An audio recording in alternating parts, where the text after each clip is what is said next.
Hello everyone students, आज हम इस लेक्चर में अपने एग्जाम्पल नंबर 19 पढ़ेंगे। ठीक है। कल मैंने आपको 18 एग्जाम्पल करवाया था और मैंने बोला था कि अगर किसी भी बच्चे को कोई डाउट होता है तो आप मुझसे पूछ सकते हैं, और किसी भी स्टूडेंट ने डाउट नहीं लिया, इट मीन्स सभी को वो एग्जाम्पल अच्छे से समझ आ गया है।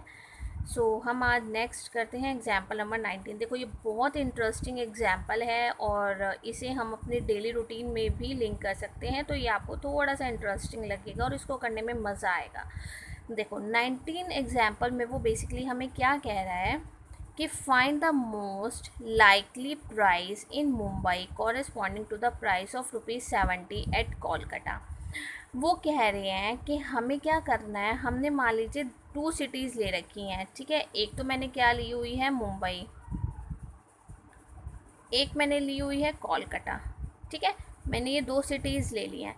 वो कह रहे हैं कि अगर मैं कोई भी सामान, मान लीजिए मुझे एक पेन ख़रीदना है, चलो पेन तो एक छोटा सा एग्जांपल हो जाता है। मान लीजिए मेरे को शॉपिंग करनी है।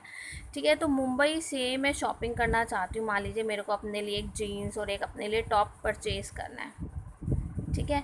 ये दोनों आइटम मैं मुंबई से परचेज़ करना चाहती हूँ, और यही सेम आइटम अगर मैं कोलकाता से परचेज़ करना चाहती हूँ, तो देखो सिटीज़ में डिफरेंस होता है ना, कि अगर आप मुंबई से परचेज़ करोगे तो थोड़ा सा आपको जीन्स और टॉप थोड़ा सा कॉस्टली मिल जाएगा। कोलकाता से लोगे तो एज़ कम्पेयर टू मुंबई थोड़ा सा जो प्राइस में होगा वो थोड़ा सा डिफरेंस होगा, है ना। कहते हैं ना कि हाँ भाई, मुंबई से अगर आप शॉपिंग करो तो बड़ी महंगी शॉपिंग होती है, वहाँ पे तो बहुत कॉस्टली सामान मिलता है। ऐसे कोलकाता में अगर हम कंपेयर करते हैं मुंबई के अकॉर्डिंगली, तो मुंबई की अकॉर्डिंगली जो कोलकाता में हमारे लिए जीन्स और टॉप का प्राइस होगा वो मुंबई के कंपैरिजन में थोड़ा सा लो होगा। यानी कि यहाँ अगर हम इन दोनों चीज़ों को 500 में परचेज़ करते हैं, मान लीजिए, वैसे 500 का नहीं आएगा, आपको भी पता है, लेकिन अगर मान लीजिए फॉर एग्जांपल मैं मुंबई से जीन्स और टॉप 500 में परचेज़ करती हूँ, तो वही दोनों सेम चीज़ मेरी कोलकाता में कितने की आ जाएंगी, मान लीजिए 400 की आ गई। तो ये क्या है, डिफरेंसेस हैं। ठीक है ना, कि कोई भी आइटम्स अगर हम परचेज़ करते हैं तो हम यहाँ डिफरेंस चेक कर रहे हैं कि अगर इस शहर से परचेज़ करते हैं तो इतने का मार्जिन होता है, और इस शहर से परचेज़ करते हैं तो इतने का मार्जिन होता है। तो वो यहाँ पे कह रहे हैं कि इसी तरह से हमें ये चेक करना है कि अगर मैं कोलकाता में ₹70 का कुछ भी परचेज़ करती हूँ तो वही सेम चीज़ मुंबई में कितने प्राइस में आएगी। तो उन्होंने कहा है कि ये जो डाटा आपको फाइंड करना है, इन डाटा की हेल्प से आप ये डाटा फाइंड कर सकते हो।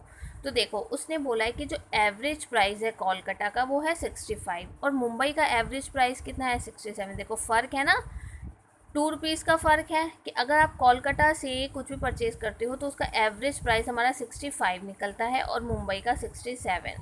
ऐसे ही जो स्टैंडर्ड डेविएशन है हमारा कोलकाता का, दैट इज़ जो 2.5, और मुंबई का कितना है 3.5। तो हमें उन्होंने एक डाटा दे दिया कि अगर आप दोनों शहर का एवरेज प्राइस देखते हो तो यहाँ पर 65 है और यहाँ पर 67, और दोनों ही शहर का स्टैंडर्ड डेविएशन देखते हो तो वो 2.5 और मुंबई का कितना है 3.5। तो इस डाटा की हेल्प से आप ये आइडिया लगा सकते हो कि अगर कोलकाता में कोई भी आइटम को आप ₹70 में परचेज़ कर रहे हो तो वही सेम आइटम आप मुंबई में कितने में परचेज़ करोगे। और साथ में उन्होंने बोला है कि जो कोरिलेशन कोफिशिएंट है between the price of commodities in 2 cities is 0.8। कि जो रिलेशन है, कोरिलेशन कोफिशिएंट का मतलब क्या हो गया कि इन दोनों के बीच का रिलेशनशिप। कोरिलेशन का मतलब यही होता है ना कि एक्स और वाई के बीच का रिलेशनशिप, दो वेरिएबल्स के बीच का रिलेशनशिप। तो अभी यहाँ पर वेरिएबल आपके पास क्या है, कोलकाता और मुंबई। तो यहाँ पे कोलकाता और मुंबई के बीच का जो रिलेशनशिप है वो हमें उन्होंने क्या दिया हुआ है, 0.8। यानी कि correlation coefficient between the prices of commodities in 2 cities is 0.8। कि जो कोरिलेशन कोफिशिएंट है हमारा इन दोनों शहर के बीच में जो प्राइजेज ऑफ कमोडिटीज़ हैं, कमोडिटीज़ का मतलब क्या होता है, एसेंशियल नीड्स। ठीक है, एसेंशियल नीड्स मतलब ज़रूरत का सामान।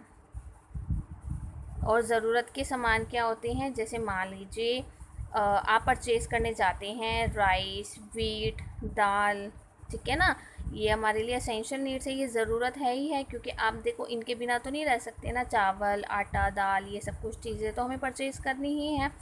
तो वो यहाँ पे बेसिकली क्या कह रहे हैं कि कोरिलेशन कोफिशिएंट, यानी कि वो रिलेशनशिप हमें देखनी है दो शहरों के बीच में जो इनके ऊपर डिपेंड करती है। प्राइस किसके ऊपर डिपेंड कर रहा है? उन कमोडिटीज़ का, कि अगर मैं राइस, व्हीट और दाल मुंबई से परचेज़ करती हूँ तो इतने में परचेज़ होगी, कोलकाता से परचेज़ करती हूँ तो इतने में परचेज़ होगी। तो बेटा एसेंशियल नीड्स ना हर एक चीज़ होती है। देखो ये ख़रीदना भी ज़रूरी है, कपड़े ख़रीदना भी ज़रूरी है, बुक्स ख़रीदनी भी ज़रूरी है, मेडिसिन ख़रीदनी भी ज़रूरी है। तो ये सब चीज़ें हमारी कमोडिटीज़ होती हैं, ठीक है ना। तो कमोडिटीज़ का मतलब क्या हो जाएगा? जो भी हम एसेंशियल नीड्स परचेज़ करते हैं। देखो मेडिसिन ख़रीदना भी ज़रूरी है ना, अगर हमारे घर में कोई भी बीमार है और किसी की मेडिसिन चल रही है तो मेडिसिन ख़रीदना ज़रूरी है। तो जो भी ज़रूरत की चीज़ें होती हैं वो हमारी एसेंशियल नीड्स हो जाती हैं। तो हम बस उनके बीच का कंपैरिजन देख रहे हैं कि अगर मैं एसेंशियल नीड्स का प्राइस देख रही हूँ कोई भी टू सिटीज़ का, तो उनका कोरिलेशन कोएफिशिएंट मुझे कितना गिवन है? 0.8। तो चलिए आइए फाइंड कैसे करना है। आई थिंक आपको स्टेटमेंट सबको समझ आ गई होगी। अब सॉल्यूशन देखो, let the price is Mumbai is denoted bye x. जो प्राइस मेरा मुंबई में होगा उसको मैं एक्स लेट कर रही हूँ, जो कोलकाता में है उसको मैं वाई लेट कर रही हूँ। So according to the question we are given that कि जो एवरेज प्राइस है कोलकाता का वो कितना है? 65, और मुंबई का कितना है? 67। तो मुंबई के प्राइस को मैं क्या लेट करके चली हूँ? एक्स। तो जो मुंबई का एवरेज प्राइस है वो कितना है? 67। तो 67 हमारे पास क्या है? एक्स बार की वैल्यू, क्योंकि एवरेज है ना, एवरेज का मतलब क्या होता है? एक्स बार। और मुंबई को मैं किससे डिनोट करी हूँ? एक्स से डिनोट करी हूँ। तो एक्स बार मेरा कितना हो जाएगा? 67। ऐसे ही जो स्टैंडर्ड डेविएशन होगा मुंबई का वो हम किससे डिनोट कर रहे हैं? सिग्मा एक्स से डिनोट कर रहे हैं, ठीक है। और वो कितना है? 3.5। कोलकाता को हम किससे डिनोट कर रहे हैं? वाई से डिनोट कर रहे हैं। तो ये हमारा एवरेज प्राइस कितना हो जाएगा? वाई बार इक्वल्स टू 65, और स्टैंडर्ड डेविएशन कितना हो जाएगा? Sigma Y equals to 2.5। Correlation coefficient कितना दिया हुआ? 0.8। तो आर की वैल्यू कितनी हो जाएगी? 0.8। Now we are required to find the value of X. हमें एक्स की वैल्यू निकालनी है। एक्स की क्यों निकालनी है? क्योंकि एक्स हम मुंबई लेट करके चले हैं। Most likely price in Mumbai when Y is 70। तो उसने हमें बोला था कि हमें मोस्ट लाइकली प्राइस फाइंड करना है मुंबई का जब कोलकाता का प्राइस 70 होगा। इट मीन्स मुझे y की वैल्यू दी हुई है और मुझे x की वैल्यू को फाइंड आउट करना है। तो देखो कैसे फाइंड आउट करेंगे? मेरे को सारा डाटा गिवन है, y की वैल्यू भी गिवन है, मुझे क्या फाइंड करना है? x की वैल्यू। कैसे करेंगे देखो। For this we use the regression equation of x on y, that is, देखो यहाँ पे मैंने रिग्रेशन इक्वेशन ले लिया है, ये आपका रिग्रेशन इक्वेशन है ना। x minus x bar equals to r sigma x upon sigma y, y minus Y bar. हमने यहाँ पर रिग्रेशन इक्वेशन ले ली है, मुझे सबकी वैल्यूज़ यहाँ पर पता है, x बार भी पता है, r भी गिवन है, sigma x, sigma y, y bar, सबकी वैल्यूज़ मुझे पता है। मैंने यहाँ पे सबकी वैल्यूज़ को पुट किया है, और पुट करने के बाद बस बेटा आपको यहाँ पर क्या करना है? इसको कैलकुलेट करना है, और कैलकुलेट करके यहाँ पर आपको x की वैल्यू निकालनी है। तो x की वैल्यू कितनी आई है? देखो 72.60, यानी कि कोई भी सामान अगर आप कोलकाता से 70 रुपीज़ में परचेज़ कर रहे हो तो मुंबई में आप कितने का परचेज़ करोगे? 72.60, ठीक है। तो ये हमने यहाँ पर फाइंड किया है, ठीक है। Now next is your example number 20। देखो एग्जाम्पल नंबर 20 क्या कहता है? Given the following data and find what will be. हमें कुछ डाटा गिवन होंगे और हमें क्या क्या फाइंड करना है। सबसे फर्स्ट पॉइंट मुझे फाइंड करना है the height of a policeman whose weight is 200 lbs। मुझे हाइट फाइंड आउट करनी है पुलिसमैन की जिसका मुझे वेट गिवन है। सेकेंडली मुझे the weight of the policeman who is 5 feet tall. मुझे वेट फाइंड आउट करना है उस पुलिसमैन का जिसकी 5 फीट टॉल, यानी कि उसकी हाइट कितनी है? 5 फीट टॉल है। नाउ अब हमें यहाँ पे दो डाटाज फाइंड करने हैं जिसमें हमें कुछ डाटाज भी गिवन है, जैसे एवरेज हाइट हमारी कितनी होनी चाहिए? 68 इंचज़ होनी चाहिए। एवरेज वेट कितना होना चाहिए, 150 LBS होना चाहिए। Coefficient of correlation between height and weight, देखो यहाँ आपको हाइट निकालनी है, यहाँ आपको पुलिसमैन का वेट निकालना है। तो इन दोनों के बीच का जो कोरिलेशन कोफिशिएंट है वो मेरा कितना है, 0.6। तो ये कुछ डाटाज हमें गिवन है। तो एवरेज हाइट और एवरेज वेट, अगर मैं हाइट को x मान लेती हूँ और वेट को y मान लेती हूँ, तो ये मेरे पास क्या है x बार, ये मेरे पास क्या है y बार, और ये मेरे पास क्या है r की वैल्यू। ठीक है ना। तो आगे देखिए हमें करना कैसे है ये एग्जाम्पल। साथ में देखो, हाँ बाद में इन्होंने हमें स्टैंडर्ड डेविएशन भी दिया हुआ है। हाइट का स्टैंडर्ड डेविएशन हमारा कितना है, 2.5, और वेट का स्टैंडर्ड डेविएशन कितना है, 20 LBS। देखो जो एग्जाम्पल मैंने आपको 19 करवाया बिल्कुल सेम वैसे ही है ना। तो ये हमारे पास स्टैंडर्ड डेविएशन है हाइट का, ये स्टैंडर्ड डेविएशन है हमारा वेट का। देखो कैसे करेंगे, let height is denoted by x and weight is denoted by y। So according to the question x bar कितना गिवन था, 68, y बार कितना गिवन था, 150। देखो मैं आपको दिखा देती हूँ। मैंने बोला था ना कि अगर मैं हाइट को x लेती हूँ, वेट को y लेती हूँ, तो एवरेज हाइट कितना है 68 और एवरेज वेट कितना है 150। इट मीन्स x बार कितना है 68 और y बार कितना है 150। Same like standard deviation of height, यानी कि सिग्मा x कितना है 2.5 और सिग्मा y कितना है 20। ठीक है।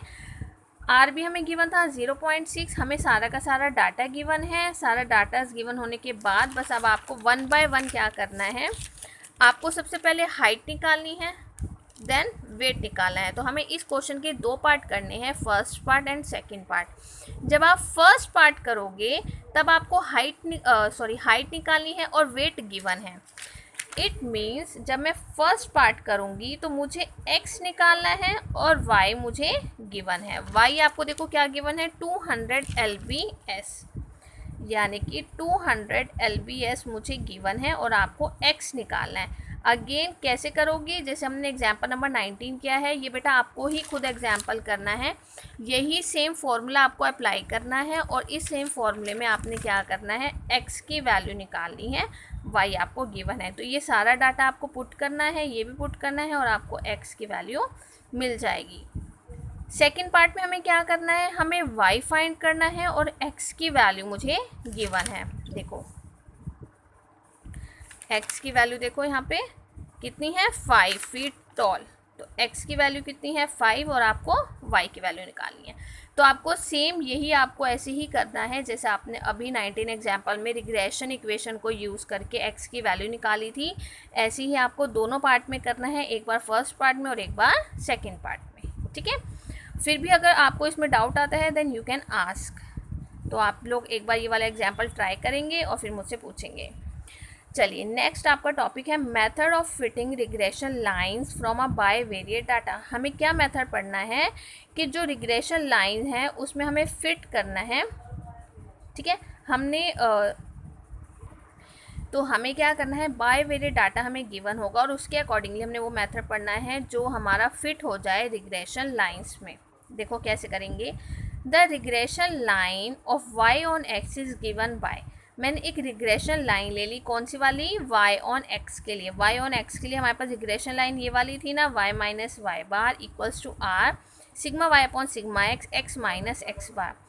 इसको हमने किससे डिनोट किया था, बी वाई एक्स से डिनोट किया था। तो ये आपके पास किसकी है, एक रिग्रेशन लाइन की इक्वेशन है। ठीक है। तो मैंने यहाँ पर एक रिग्रेशन इक्वेशन ले ली है। मैं क्या कर रही हूँ, अगर मैं बायवेरिएट डाटा की बात करती हूँ बेटा, तो हमने क्या करना है, इस इक्वेशन को कन्वर्ट करना है और कन्वर्ट करके आपको ये वाला टर्म लेना है। It means B of Y X की प्लेस पर हम क्या लिखेंगे, covariance X of Y variance of X. तो ये आपके पास किसका हो जाएगा, y ऑन x के लिए। तो ये फॉर्मूला, ये इक्वेशन हम कब लेकर चलेंगे, जब मुझे बायवेरिएट डाटा को सॉल्व करना होगा y ऑन x के लिए। ऐसे ही जब x ऑन y के लिए करोगे तब आप ये वाला कंसिडर करके चलोगे। ठीक है। तो आप लोगों को बेटा ये ध्यान रखना है कि जब भी हमें बायवेरिएट डाटा गिवन होगा तो उसके लिए रिग्रेशन लाइन को हमने कैसे फिट करना है, इस इक्वेशन से फिट करना है। y ऑन x के लिए आप ये इक्वेशन लेकर चलोगे और x ऑन y के लिए आप ये इक्वेशन का यूज़ करोगे। So we have to calculate x bar, y bar, variance of x, variance of y, covariance for the given observation. कि मान लीजिए अगर मुझे कोई भी एग्जाम्पल को सॉल्व करना है, कोई भी बाईवेरिएट डाटा को सॉल्व करना है, तो वो मैं कैसे सॉल्व करूँगी? इन इक्वेशन से सॉल्व करूँगी, ठीक है ना। या तो मैं ये वाली इक्वेशन कंसिडर करूँगी या फिर मैं ये वाली इक्वेशन कंसिडर करूँगी। तो मैं इन दोनों में से जो भी इक्वेशन को कंसिडर करूँगी तो उसके लिए मुझे एक्स बार की वैल्यू भी निकालनी होगी, मुझे कोवेरियंस की वैल्यू भी पता होनी चाहिए, वेरिएंस भी पता होना चाहिए, वाई बार भी पता होना चाहिए, तभी तो मैं ये इक्वेशन सॉल्व कर पाऊँगी ना। तो हम क्या कर रहे हैं, यहाँ पे कुछ फॉर्मूलाज पढ़ रहे हैं कि अगर आपके पास बाईवेरिएट डाटा आता है और आपको इस इक्वेशन को सॉल्व करना है, तो इन इक्वेशन को सॉल्व करने के लिए आपको जो इन सब की वैल्यूज़ फाइंड आउट करनी है वो आप इन फॉर्मूला से फाइंड आउट कर सकते हैं। So we use a following formula. जैसे एक्स बार अगर आपको फाइंड करना है तो आप a plus U bar use कर सकते हैं। वाई बार के लिए आप ये वाला फार्मूला यूज़ कर सकते हैं। वेरिएंस ऑफ एक्स को फाइंड आउट करने के लिए आपने ये फार्मूला यूज़ करना है। वेरिएंस ऑफ वाई के लिए ये यूज़ करना है। कोवेरियंस के लिए आपको ये फॉर्मूला यूज़ करना है जिसमें u हम कैसे फाइंड करेंगे, x माइनस ए, और v हम कैसे फाइंड करेंगे, y माइनस बी।